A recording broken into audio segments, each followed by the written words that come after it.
Oke pemirsa dimanapun Anda berada, senang sekali bisa berjumpa kembali dengan Anda semua dalam program Dialog Development.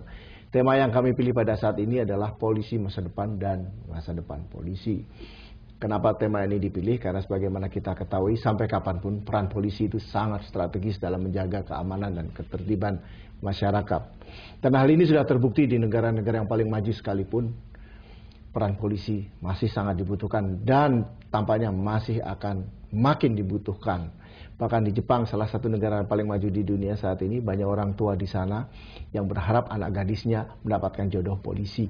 Nah, untuk itu di studio kami hadirkan Pak Bakhtiar Ali, Guru Besar Komunikasi dari Universitas Indonesia yang juga penasihat ahli Kapolri. Halo Pak Bakhtiar, apa kabar nih? Selamat pagi, baik.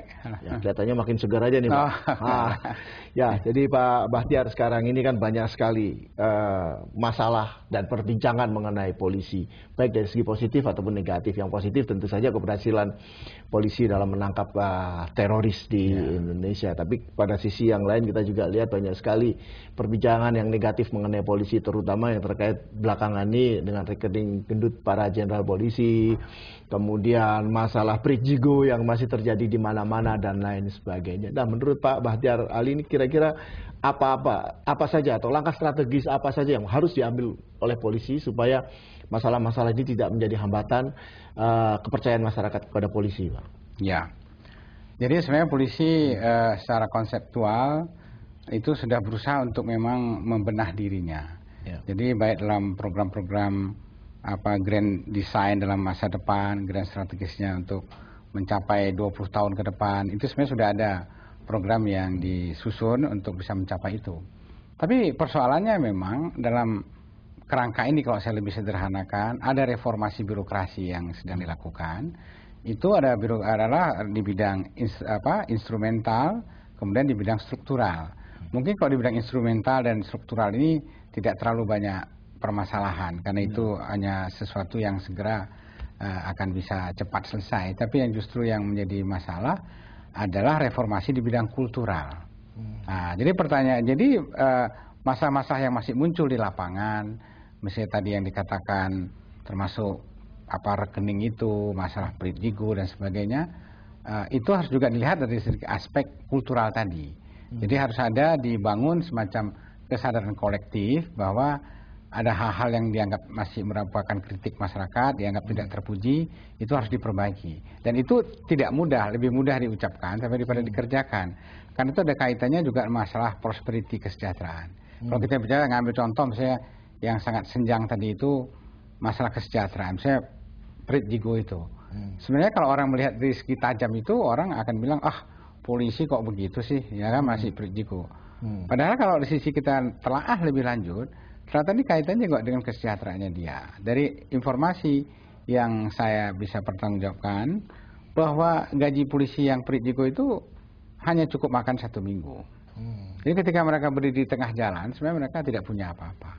Tetapi itu bukan satu cara untuk memberikan excuse, permisif kita memaafkan, boleh gitu, tidak juga. Itu tetap juga harus tidak boleh seperti itu.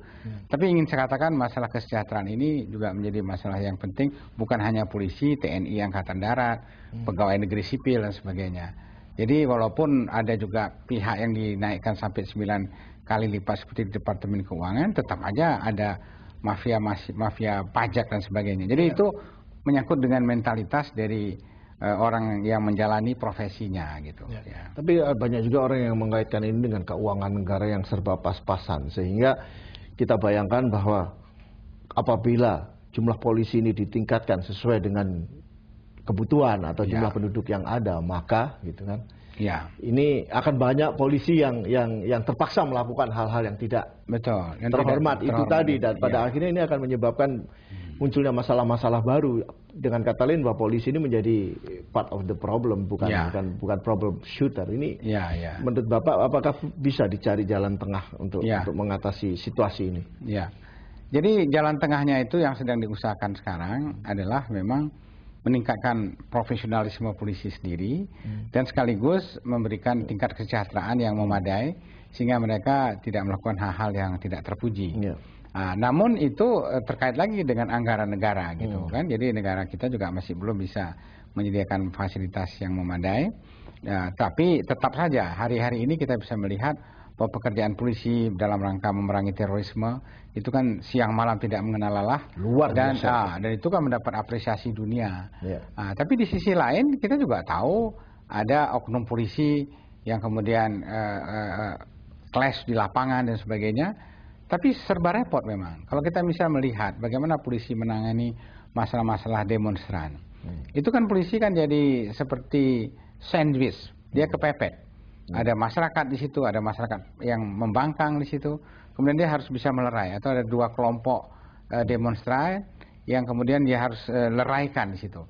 Dan itu tidak mudah sebenarnya. Karena di samping cost yang begitu mahal untuk menurunkan mereka, tapi juga ada tingkat kesabaran dan tingkat batas limit di mana mereka juga tidak bisa dipaksa habis ketika ada upaya untuk merebut senjata mereka misalnya. Berarti mereka harus memberikan penembakan, peringatan dan sebagainya.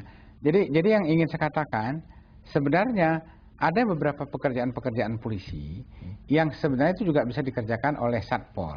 Terlepas ada kasus Tanjung Priok misalnya, ya kan? Tapi Satpol ini sebenarnya kan dia juga ada undang-undangnya, dia sebagai supporting system pemerintah daerah. Persoalannya mereka pun juga ada masalah, ya kan? Sehingga mereka juga kalau mereka yang misalnya diturunkan, mungkin mereka akan lebih clash lagi dengan pemerintah, dengan masyarakat, karena selama ini mereka lah yang melakukan usaha-usaha untuk penertiban tentang penggusuran dan sebagainya. Jadi image mereka pun juga sedikit terganggu. Nah, ketika polisi memberdayakan mereka, sebenarnya polisi ada beberapa hal tidak perlu harus terjun, biarlah mereka gitu. Bapak setuju nggak kalau ada pendapat yang mengatakan karena keterbatasan dana dan personel polisi, maka Pemda berhak untuk menggunakan tenaga sipil, dalam hal ini adalah ormas, untuk menjalankan sebagian dari pekerjaan atau tanggung jawab polisi. Ini misalnya seperti yang dilakukan oleh Gubernur DKI yang menggunakan FPI untuk menjaga kepatuhan para pengusaha hiburan atas pemerintahan DKI selama bulan Ramadan dan lain sebagainya. Dan kalau saya lihat di TV-TV kan juga seringkali terjadi penggerebekan di hotel-hotel ini Pak, menjelang Ramadan dilakukan oleh BP. Dan di situ kelihatan sekali misalnya di belakangnya ada orang yang berseragam mirip FPI yang seolah-olah bertindak sebagai supervisor atas razia-razia seperti ini. Nah, ini bagaimana Pak? Jadi kalau kita mengambil secara garis lurus gitu ya, tidak boleh ada pihak manapun yang boleh mengambil diskresi polisi. Jadi polisi itu mempunyai satu otoritas, kewenangan yang diberikan oleh negara bangsa untuk mengatur ketertiban, untuk memberikan pelayanan kepada masyarakat, untuk melindungi masyarakat, mengayomi, melindungi, memberikan pelayanan. Nah, ketika ada kekuatan lain yang muncul melakukan hal itu, berarti ada something wrong, ada sesuatu yang salah.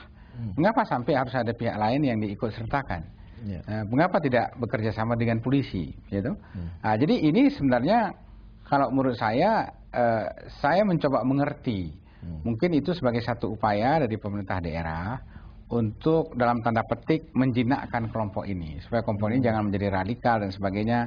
Lebih bagus kita bina komunikasi yang baik, tetapi yang harus dijaga betul jangan mengambil diskresi polisi, jangan mengambil otoritas polisi. Jadi kalau mengambil otoritas polisi itu menurut saya tidak tepat. Jadi tetap aja polisi yang harus diberikan prioritas utama gitu.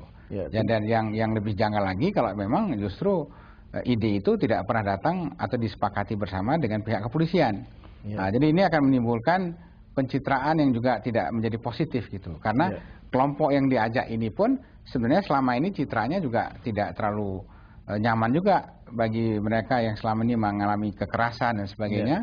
Jadi saya pikir ini sebenarnya salah satu bentuk dari Pemda DKI terutama yang ingin mensiasati supaya daripada orang ini dia berjalan liar dan sebagainya dalam tanda petik, lebih bagus kita jinakkan. Tetapi tidak boleh diberikan diskresi bahwa mereka boleh mengerjakan pekerjaan polisi. Itu tetap aja salah.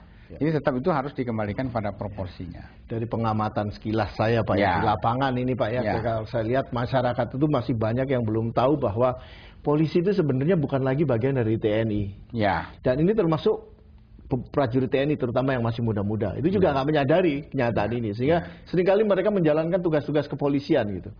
Dan ini kan seringkali mengacaukan, ya kan, mengacaukan ya terutama konsumsi masyarakat tentang apa yang harusnya dia lakukan apabila terjadi masalah kriminalitas di lingkungan dia atau pada diri sendiri. Nah ini kan tentu masalah kultur yang Bapak tadi sebutkan, Pak ya. Ini yang ingin saya tahu ini bagaimana kok masalah kultur seperti ini kok nggak selesai-selesai juga sampai sekarang? Ya, karena kita juga bisa lihat ya, kalau di sisi masyarakat kita setelah dari suatu kondisi di zaman Orde Baru, di bawah kepemimpinan Pak Harto yang selalu dikatakan ada nuansa otoritas yang kuat, otoriternya begitu, yang dengan plus minus kita bisa diskusikan, ada manfaat dan tidak kurang manfaatnya.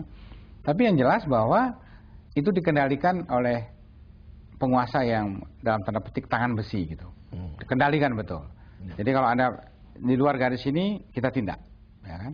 Sekarang kita masuk ke zaman reformasi. Masuk zaman reformasi itu kan ibarat kuda yang sudah lama dikurung, lepas. Jadi masing-masing cari jalannya sendiri. Dan sayangnya kita belum bisa mengendalikan itu semuanya. Faktanya ada ekses-ekses di lapangan. Demo-demo yang begitu besar. Yang demo-demo tidak pernah selesai, ada hari tanpa demo. Perkelahian antar polisi, perseteruan dan sebagainya. Nah, di sisi yang lain, polisi sebagai bagian daripada ABRI, itu proses integrasinya baik dengan masyarakat maupun dengan institusi yang menjadi induknya pada masa lalu juga belum selesai tuntas. Dari sisi polisinya, dari sisi rekan-rekannya yang di TNI Angkatan Darat gitu. Dan bahkan dalam beberapa hal kita bisa melihat ada semacam kecemburuan sosial. Karena mereka di lapangan melihat, oh polisi dengan pangkat sekian sudah bisa punya ini, punya itu, kami yang pangkatnya sama kok nggak bisa gitu. Nah itu tidak perlu kita pungkiri, itu memang ada faktanya. Tapi memang harus dijelaskan bahwa ini memerlukan proses. Jadi polisi juga perlu menyadari bahwa dengan dia mendapatkan satu status di mana dalam strukturnya pun di bawah langsung presiden, maka mereka harus lebih kerja keras, harus lebih rendah hati, lebih harus pandai berkomunikasi dengan masyarakat dan juga dengan koleganya yang dulu adalah keluarga besar ABRI, sehingga tidak menimbulkan kecemburuan semacam itu. Nah, disinilah saya pikir juga harus ada kepandaian daripada pimpinan Polri di tingkat pusat maupun di daerah dalam beberapa hal yang dianggap memerlukan penanganan misalnya melawan terorisme atau misalnya menangani hal-hal yang sangat krusial yang tidak mungkin secara personal itu hanya bisa ditangani oleh polisi. Nah, itu juga dimungkinkan oleh aturan dan undang-undang untuk mereka diperbantukan, mereka diberdayakan. Tetapi itu dalam koridor yang bekerja sama gitu. Nah, sehingga tidak ada kesan bahwa ini kan semua diborong sama polisi, kita dibikin nganggur. Itu yang menimbulkan hambatan psikologis, orang bilang enak betul nih polisi, ya kan? Padahal mereka yang diaktifkan oleh pimpinannya juga babak belur di lapangan. Kita tahu bagaimana Densus itu bekerja siang malam, gitu kan? Yang pasti sekarang ada semacam pemikiran image bahwa polisi. Jadi polisi itu sekarang enaknya luar biasa. Dan pemirsa dimanapun Anda berada, Anda jangan kemana-mana karena setelah pesan-pesan berikut kami segera kembali.